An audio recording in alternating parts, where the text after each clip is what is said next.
नमस्कार दोस्तों, ये बात तो हम सभी जानते हैं कि धरती पर जन्म लेने वाला कोई भी व्यक्ति अमर नहीं है, उसे एक ना एक दिन इस धरती को छोड़कर जाना ही पड़ता है। क्या आपने कभी सोचा है कि मृत्यु के बाद आत्मा का क्या होता है और मृत्यु के 24 घंटे बाद आत्मा घर लौटकर क्या आती है और वो कितने दिनों तक घर में रहती है? गरुड़ पुराण में इसके बारे में सब लिखा है, तो चलिए इस वीडियो के माध्यम से जानते हैं इस रहस्य के बारे में। गरुड़ पुराण में बताया गया है कि जब किसी व्यक्ति की मृत्यु होती है तो यमराज के यमदूत उसे अपने साथ यमलोक ले जाते हैं।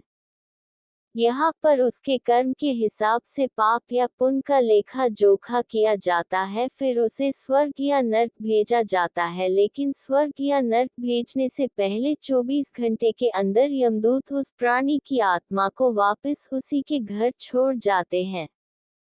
यमदूत के द्वारा आत्मा को वापस छोड़ जाने के बाद मृतक की आत्मा अपने परिजनों के बीच भटकती रहती है और अपने परिजनों को पुकारती रहती है, लेकिन उसकी आवाज को कोई नहीं सुन पाता। ये देखकर मृत व्यक्ति की आत्मा बेचैन हो जाती है और जोर जोर से चिल्लाने लगती है। इसके बाद आत्मा अपने शरीर के अंदर प्रवेश करने की कोशिश करती है, लेकिन यमदूत के पास बंदिश होने के कारण वह मृत शरीर में प्रवेश नहीं कर पाती। इसके अलावा गरुड़ पुराण की माने तो जब यमदूत आत्मा को उसके परिजनों के पास छोड़ जाते हैं तो आत्मा देखती है कि उसके परिजन उसके लिए बहुत रो और बिलख रहे हैं। ये देखकर आत्मा भी रोने लग जाती है और बेचैन हो जाती है, लेकिन यमदूत के पकड़ बंधे होने की वजह से वो कुछ भी नहीं कर सकती। जब यमदूत उसे वापस लेने आते हैं तो उस समय उस आत्मा में इतना बल नहीं होता कि वो यमलोक की यात्रा तय कर पाए।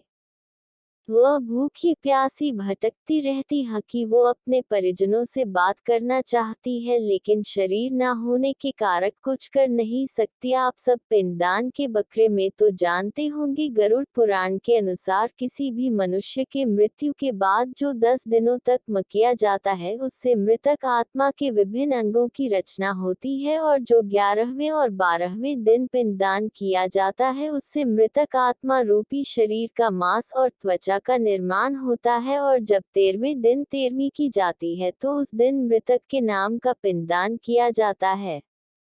उसी से ही वो यमलोक तक की यात्रा तय करते हैं। अर्थात मृत्यु के बाद मृतक के नाम का जो पिंडदान किया जाता है उसी से ही आत्मा को मृत लोक से यमलोक तक यात्रा करने का बल मिलता है। इसलिए ही गरुड़ पुराण में बताया गया है, जब किसी मनुष्य की मृत्यु हो जाती है तो उसकी आत्मा 13 दिनों तक अपने परिजनों के पास घर में भटकती रहती है और उसके बाद आत्मा मृत लोक से यमलोक की ओर निकल पड़ती है, जिसे पूरा करने के लिए उसे 12 महीने यानी कि 1 साल का वक्त लगता है। इतना ही नहीं, मान्यता के अनुसार 13 दिनों तक मृतक के नाम का किया गया पिंडदान उसके 1 वर्ष के भोजन के समान होता है। पिंडदान न किया जाए तो क्या होगा, इसके अलावा बता दें, अक्सर लोगों के मन में ये सवाल भी जरूर आता है कि अगर किसी मृत व्यक्ति के नाम का पिंडदान नहीं किया गया तो क्या होता है। तो दोस्तों, आपको बता दें कि इसका भी वर्णन गरुड़ पुराण में किया गया है।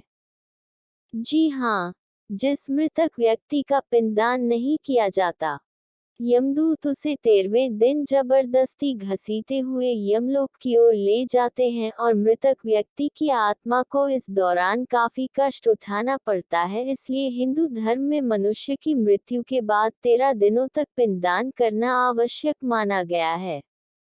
इसके अलावा आपको बता दें कि 13वें दिन परिजनों के द्वारा मृतक व्यक्ति के नाम का जो भोज करवाया जाता है, अगर वह कर्ज लेकर किया जाए तो मृत व्यक्ति की आत्मा को शांति नहीं मिलती।